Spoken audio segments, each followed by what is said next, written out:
Mianmar é um desses países onde os cristãos estão sofrendo uma dura perseguição.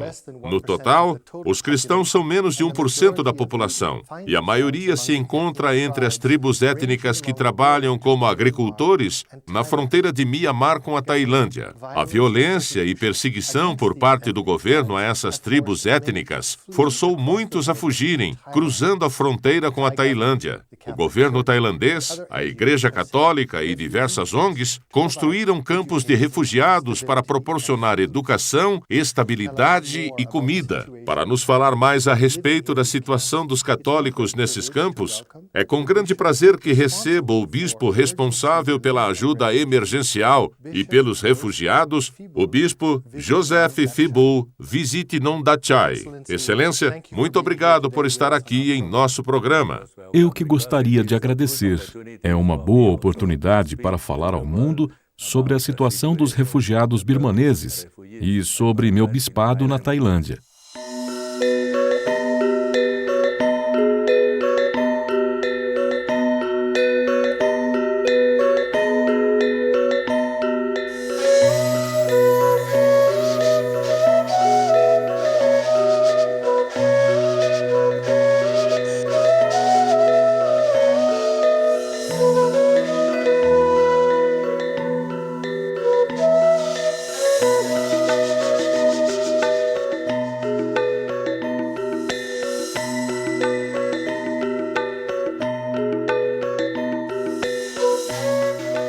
Mianmar é um dos países mais distantes do mundo. A geografia pouco harmoniosa é amenizada pela beleza suave do interior do país. Mianmar é um país agrícola. O rio Ayeyarwady não só fornece água, mas também o alimento principal, o peixe. 85% dos 48 milhões de habitantes são budistas. A procura por um caminho, o cultivo da tranquilidade por meio da meditação e a fé no karma produzem uma vida calma ou até insular. Muitas pessoas acreditam que Buda nasceu aqui, e existem indícios que o budismo já existia no ano de 200 a.C. Hoje, a religião estadual intervém em todas as esferas. Monges em roupas de vermelhão caracterizam o aspecto das ruas, pois o país tem mais de 51 mil monastérios e templos. Embora o budismo tenha uma atitude aparentemente amigável, a história de Mianmar, infelizmente, é caracterizada por violência e pobreza. O que antes da guerra ainda era um dos países mais ricos da Ásia, com boas perspectivas de crescimento, hoje é o país pobre do sudeste da Ásia.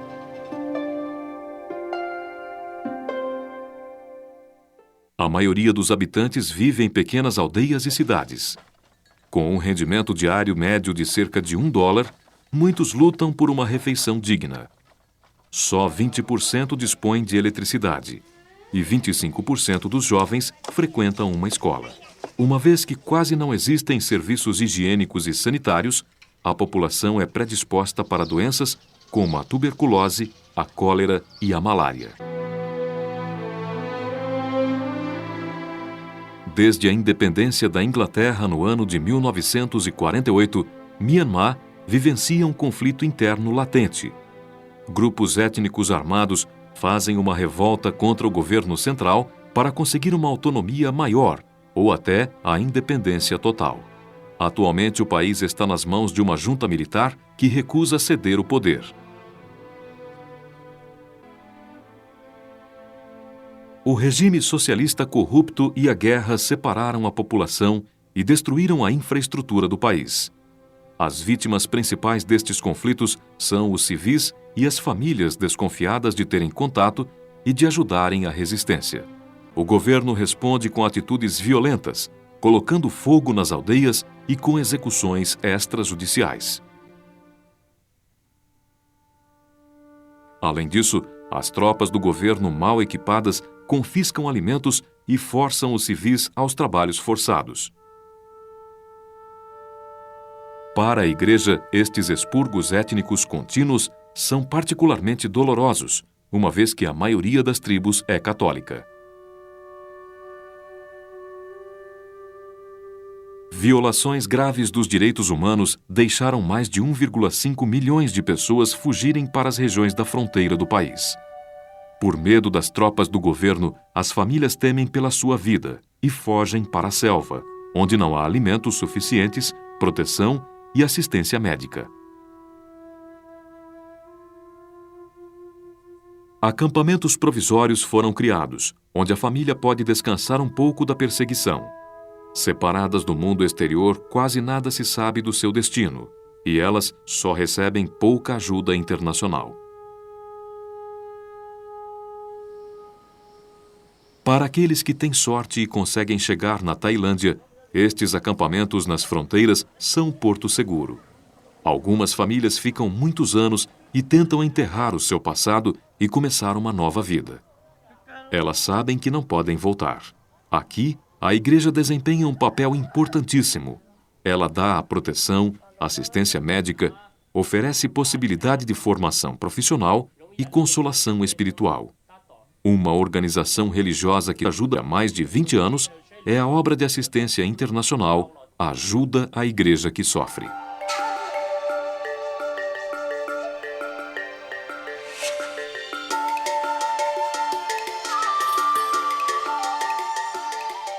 Excelência, eu gostaria de falar com o senhor sobre a situação dos católicos e refugiados, mas antes gostaria de ter uma síntese de seu trabalho. O meu trabalho é mais voltado aos refugiados. A primeira vez que os refugiados vindos da Indochina, Laos, Camboja, Vietnã fugiram para a Tailândia 30 anos atrás, a Conferência Episcopal da Tailândia criou uma operação para ajudar os refugiados. O Papa também visitou nossos campos e ele, naquele tempo, chamou a atenção do mundo para eles, o que trouxe muita ajuda aos refugiados. Depois da repatriação da Indochina, nós retomamos com os refugiados birmaneses. E de lá até agora, se passaram 20 e poucos anos. O senhor está trabalhando há 20 anos nessa área? Sim. Nos acampamentos ao longo da fronteira tailandesa? Ao longo da fronteira tailandesa e também outro setor é o de migrantes. Os migrantes são livres para se mudarem em diversas províncias, mas seu número é bem maior em comparação aos refugiados. Existem, portanto, dois setores, os refugiados e os migrantes. O senhor mencionou a situação do Camboja. Os refugiados praticamente voltaram para o país e agora o foco está em Mianmar ou Birmânia. E para pontuar, vamos sempre nos referir a Birmânia, pois é o nome correto do país. Que tipo de refugiados e quantos refugiados vocês estão recebendo nos campos da fronteira tailandesa com a Birmânia? Até hoje são 140 mil. Para dizer a verdade, cerca de 20 mil estão indo para os Estados Unidos.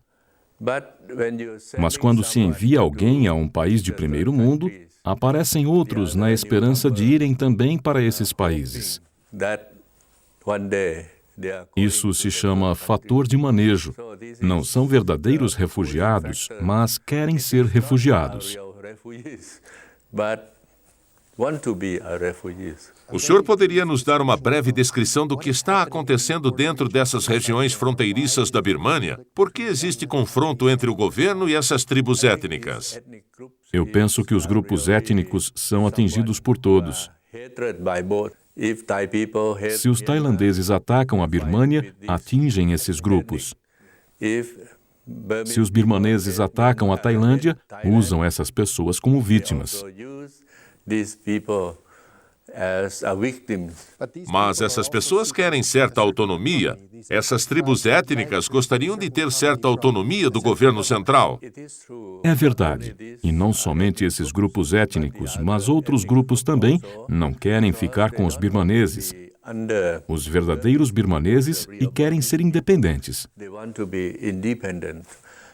Mas eles não podem ter independência. Por essa razão, eles estão lutando. A dificuldade é que muitos deles são cristãos, pois os missionários conseguiram evangelizar esses grupos étnicos. Por isso, também existe esse elemento religioso dentro do conflito. Isso é bem verdade, muito correto. Muitos são católicos ou protestantes. Efetivamente, os padres e os pastores estão trabalhando duro. Eles fornecem educação e apoio externo. Por causa disso, eles aprenderam e aceitaram a fé, de maneira com que pudessem entender e aceitar a fé.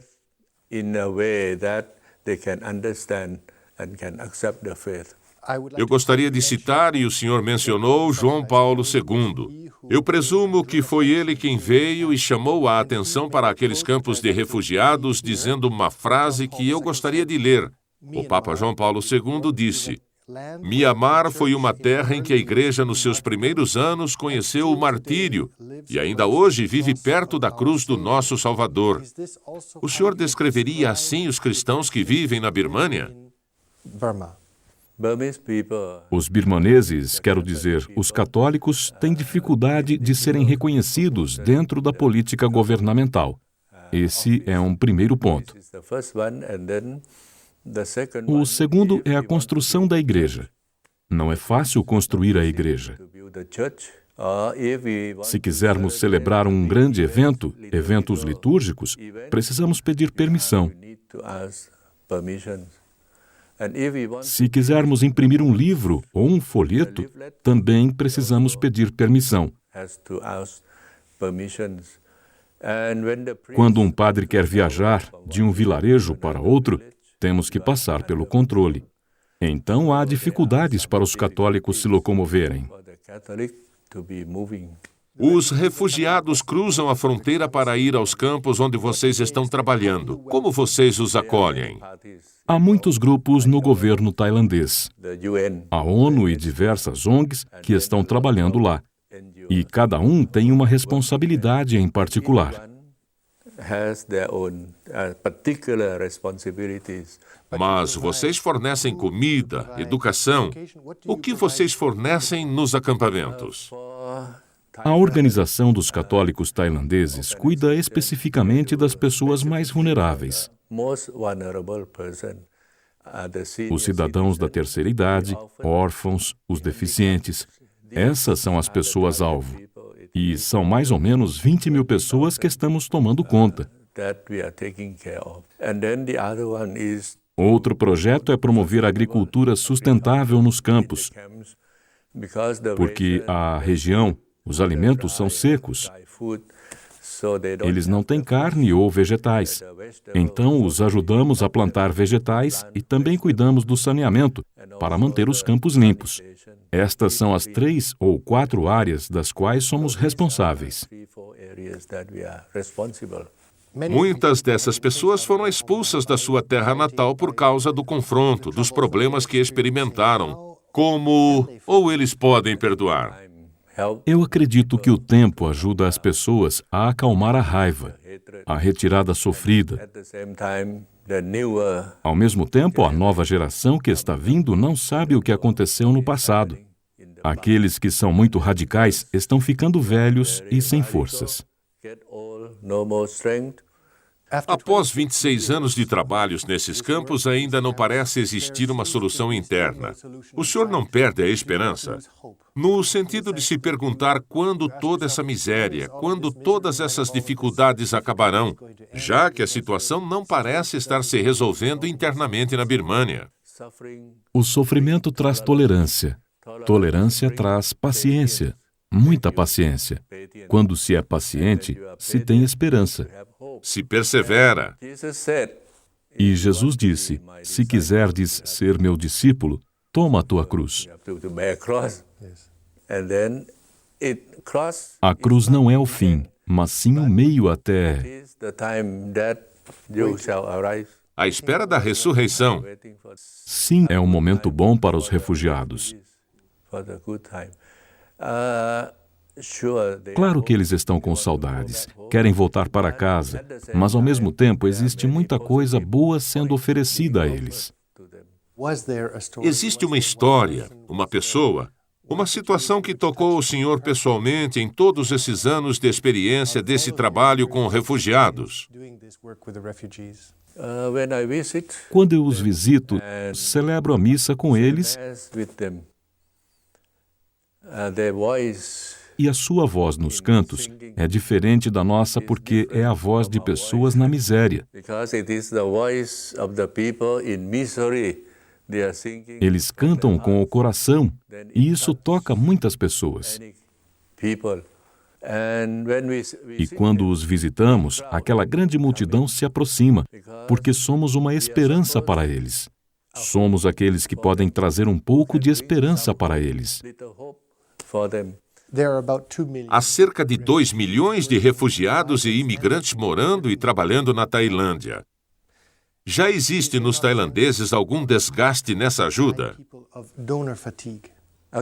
Na verdade, não podemos dizer que todos os tailandeses acolhem essas pessoas. Alguns odeiam essas pessoas. Antes de tudo, essas pessoas não são doentes. São intelectuais e pessoas que trabalham pesado em comparação com os cidadãos tailandeses. Eles trabalham mais pesado.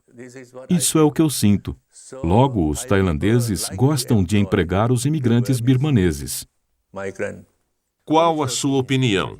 As sanções internacionais são positivas ou só prejudicam os pobres no final? Eu acho que essa é a diferença cultural, que nunca conseguimos entender um ao outro. A Europa sempre se considerou uma superpotência e os outros são inferiores.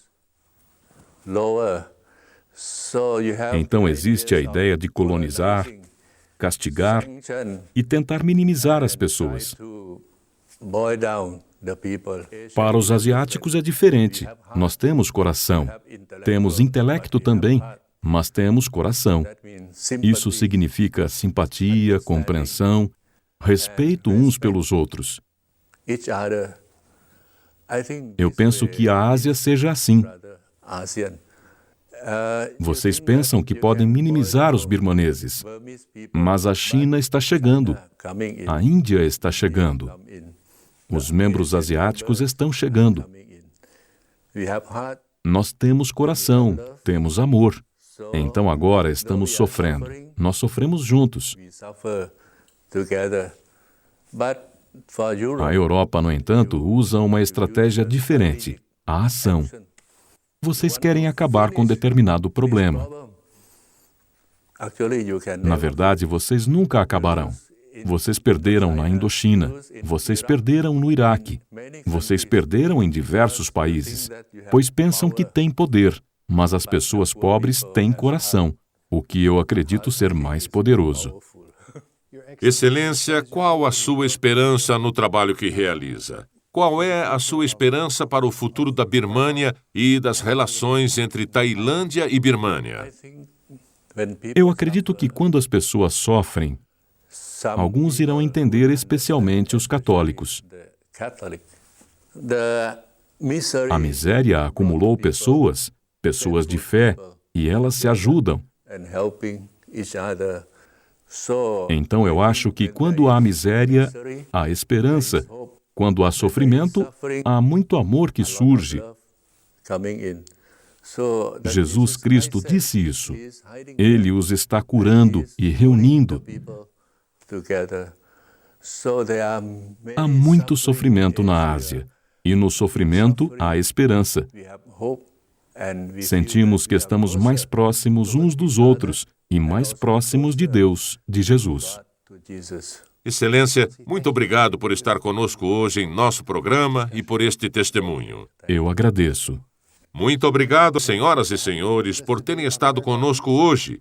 E se quiserem saber mais da situação dos católicos em Mianmar, na Tailândia, e do trabalho dos bispos católicos nos campos de refugiados, eu os convido a olharem nossas informações de contato ao final do programa. Nos vemos na próxima semana. Até lá!